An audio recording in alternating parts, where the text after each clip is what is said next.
Hey folks, it's Matt Kuda again. I'm here from beautiful Pilot Mountain area of North Carolina. And today I wanted to talk about a camera that I recently acquired called the Sony A9. And the Sony A9 is a flagship camera that Sony put out back in 2017. It has been through many revisions through firmware updates since then. Now this video is going to look at my first initial thoughts of it in 2022. So is this camera relevant in 2022 video? Yes, it is. Am I going to make a big deal about it? No. Of course it's still relevant. It's 2017. What I do want to do is I want to go over the features. I want to take a look at where this might fit and where it fits in my kit and where it might fit in your kit. Okay, let's run down a few of the major specifications for the Sony A9. Okay, so as I go through the specifications here, we will I'll kind of pause and talk about each one, and some I may just skip over. The lens mount for the Sony A9 is, of course, the Sony E mount. Sensor resolution is 24.2 megapixels, which is 6,000 pixels by 4,000. The sensor type, it's a 35 millimeter. The crop factor, there is none. Image stabilization, it's 5-axis image stabilization.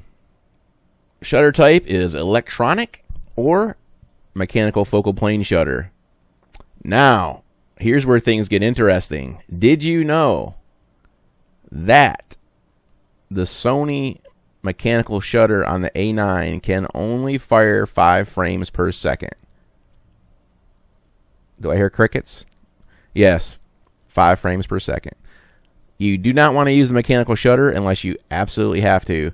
I bought this for the other electronic shutter, which is 20 frames per second, continuous shooting, continuous AI tracking, up to 1/32,000th of a second on that shutter. Amazing, amazing, amazing, and all silent. Has bulb mode, of course.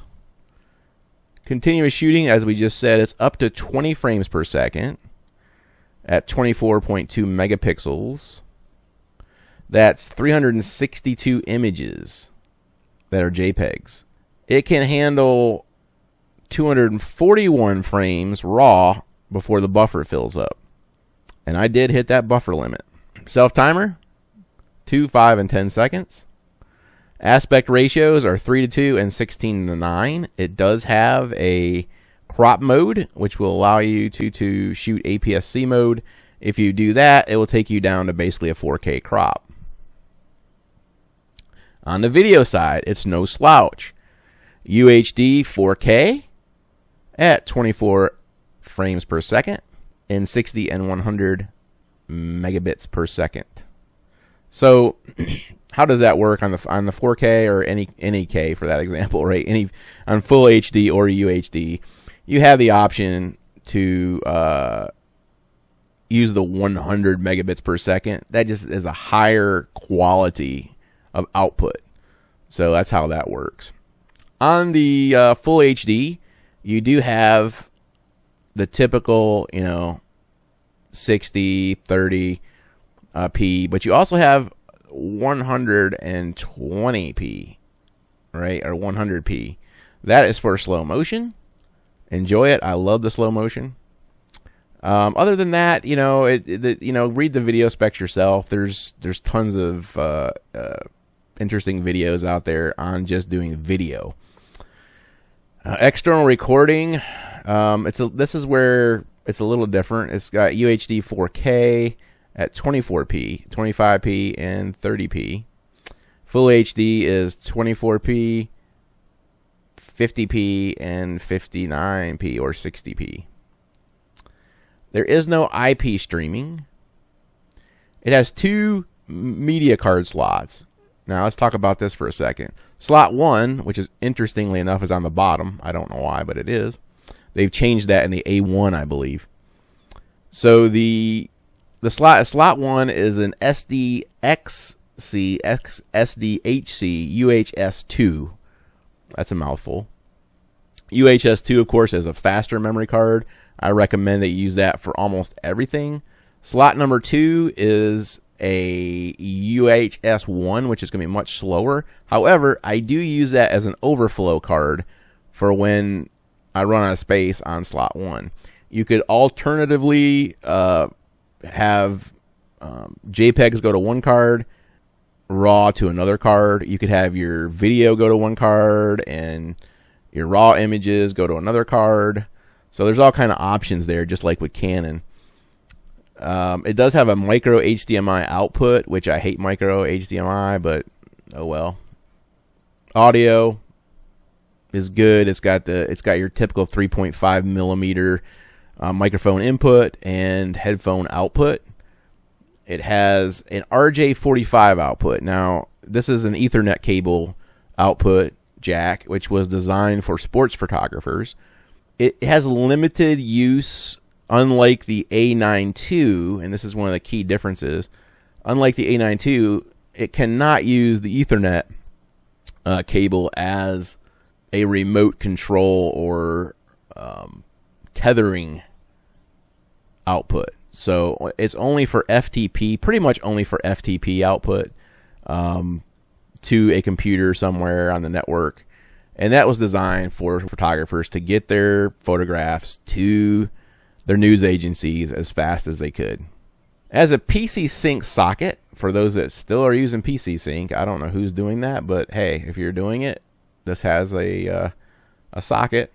And it has a USB micro B. It's the old 5, I think it's like 5 pin, I think they call it, micro USB cable, and I'm not a fan of that one. The newer cameras all have the USB-C. It does have Wi-Fi, Bluetooth, and NFC, and they are all useful. You can remote control this camera with your iPhone, which I just did yesterday, actually. Sometimes when you're in the blind doing photography, sometimes you just get tired and you just want to sit back, and that's where you can connect your iPhone to your camera and just shoot that way. No, it's not perfect. It is a little bit slow. It is a bit laggy sometimes, but if you're close to your camera, it works pretty good. Monitor is 3.0 inch resolution, 1,440,000 dots. It is a tilting touchscreen, so you can pull it out, but it is not fully articulated. So it does not flip out to the side and spin around, unfortunately. Viewfinder, of course, is an EVF, electronic viewfinder. Its resolution is 3,686,400 dots. It is 100% coverage, of course, and it has a diopter for those that have glasses or are getting older like I am and have to actually wear reading glasses. So it comes in real handy for close-up.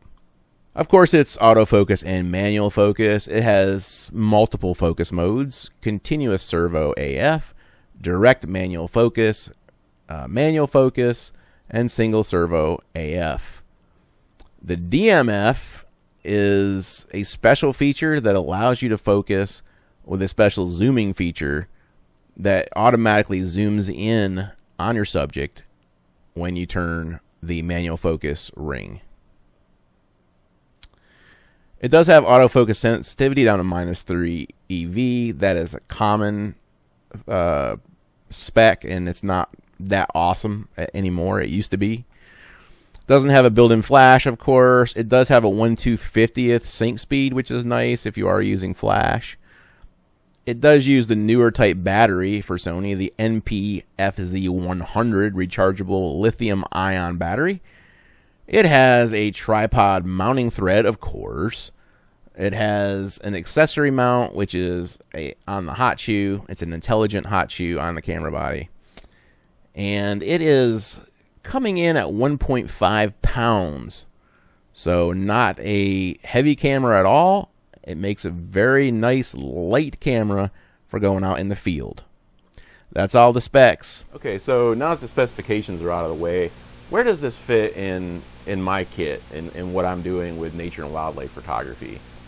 As you know, a few years ago I began the journey of moving from the Canon platform to the Sony platform, and there's a myriad of reasons for that I'm not going to go into today. If you want to know about that, just go out and check out my other videos, check out my podcast, and you'll know why.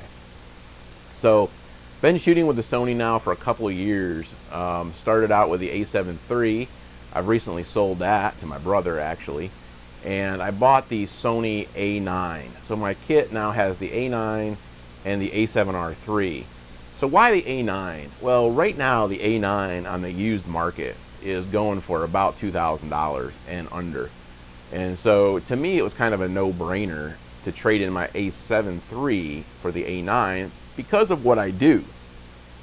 You know, if I was a videographer, I would not have traded in the A9 or the A7 III for the A9. But I am a stills photographer primarily, and a wildlife photographer that specializes in birds in flight, birds on a perch, you know, static shots. I do deer photography. I do bear photography.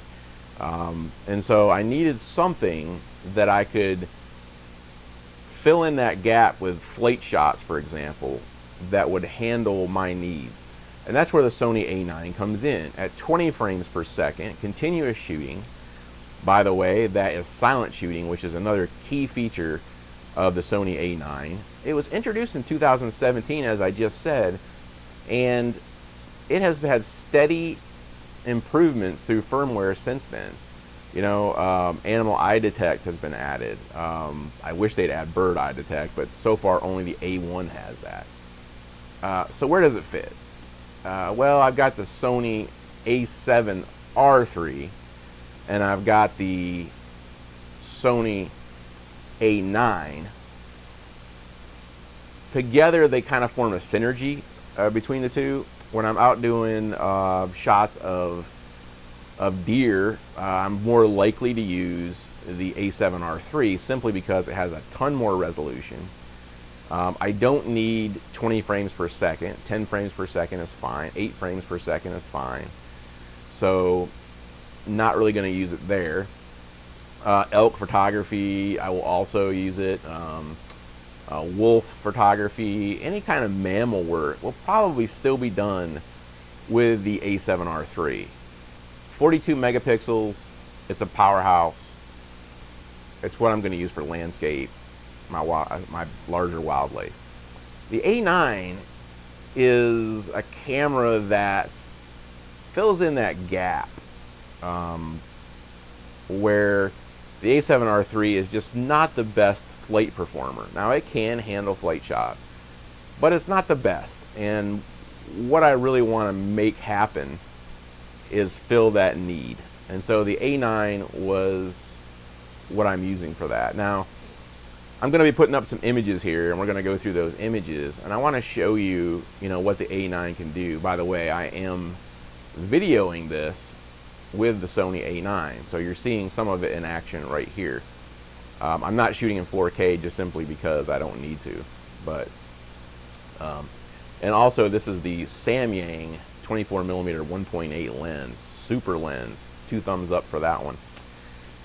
So I'm going to be showing some pictures of some hummingbirds that I took recently where the tracking was just phenomenal on it. I've been using Expand Flexible Point a lot for tracking. I highly recommend that if you're a skilled photographer, that you think about using that. But so far, that 20 frames per second is just amazing. It's almost like you're shooting a movie as you hold down that shutter button and it goes through the shots. There are some key differences that we're going to go into in a minute about the A9 and the A2. A lot of people want to compare and contrast the two cameras, and there are some significant differences. But to me, the price difference right now between the A9 on the used market and the A9 II on the new market, it's just not worth it. Now, when the A9 III comes out, probably later this year, that's going to allow me to maybe move into an A9 II, or maybe I'll just stay with the A9. So that's something to think about also as you're planning to move forward. So next I want to talk about how does this compare to other high-speed cameras that I've used in the past? Okay, so I want to talk about this camera compared to other cameras that I've used. In the past, I have used the 1 series cameras exclusively. I was a big Canon, drink the Kool-Aid, love Canon kind of guy, and so the Sony system didn't really have any appeal to me up until about, it was probably around 2008 to 17, 2018 is where I started. When this A9 came out is when I really started taking another look at Sony.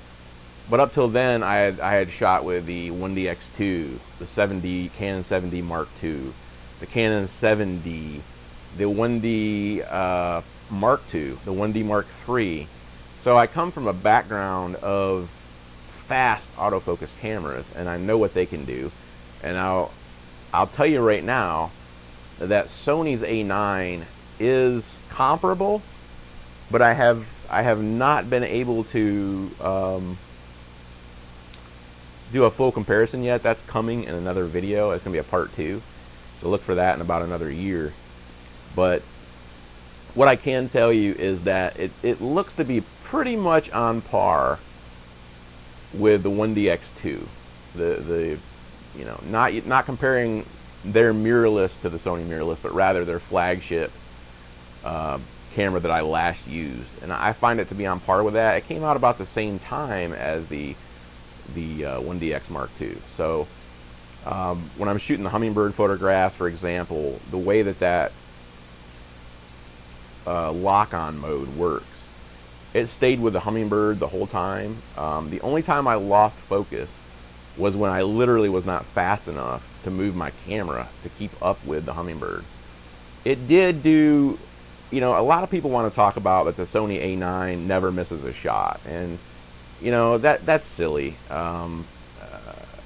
Anybody that says something like that has not shot it under a lot of conditions. Now that might be true if you're shooting someone running at you in sports, or somebody running laterally, a football player, or something along those lines. But when you start getting into hardcore wildlife photography, and particularly birds in flight, where they're just zipping in and zipping out, and I mean literally the hummingbird is just doing this. It's just all over the place. And so I'm trying to literally I'm moving my camera, like this, and that Sony's having to keep up with all that. And it did a remarkable job. But not only that, I was able to see shots, and I'm going to show some here while I'm talking, but I was able to see shots that I've never been able to capture before using a traditional hummingbird photography setup. And by traditional, I mean, a full flash setup with, freezing action and all that, because you couldn't get 20 frames a second doing that. Well, now I'm able to see these little nuances in the hummingbirds. I'm able to see them shake their heads and the water fly off their bill. I'm able to see some weird, like, spitting things that they do. I'm able to see some of the weird gyrations that they do when they take off, or when they kind of, dip and dive, if you will. And so I really enjoyed just seeing the birds from a purely scientific, behavioral type of thing, biology, if you will. And that has really been a game changer for me. The Sony A9 has been a game changer already for me. Having, non-distorted, the A7 III it's a great system, by the way. I highly recommend it. And if you want a new camera that has better video, go with the A7 III. But if you want something that's just going to nail, flight shots and things like that, the A9 II is the way to go. It is only 24 megapixels. We've already talked about that. But it needs to be 24 megapixels. When you're shooting 20 frames a second, that would fill up that buffer pretty fast, especially back in 2017. We've made some inroads. Sony's made inroads since then that allows for deeper buffer. I did max out the buffer, I'm not going to lie. I held down, I didn't count the seconds, but I held down and just hammered down on those hummingbirds. And eventually I did kill the buffer, but the buffer came back pretty quick. I was able to continue shooting Honestly, I would not recommend doing that. There's no reason to just hold down the shutter button for like, 30 seconds or something. But I just did it because I'm just trying to, see what it could do and so forth. So yeah, I mean, is it perfect? Absolutely not. There's no camera that's perfect. Is 24 megapixels adequate? Not in all situations. That's why I have the Sony a7R III for high resolution. I think my next move, and in the next review we'll talk about this, but my next move is to add the 1.4x teleconverter to this as well. Just in those situations where, I don't want to use my a7R III, but I still want 20 frames a second, and I still want a little more reach. So look for reviews on that coming up. I'm getting my hands on more Sony gear, so I'm going to be doing a lot more reviews on the Sony gear. But anyway, I just wanted to thank you for watching. As always, make it a great day, and get out there and enjoy nature. Bye-bye.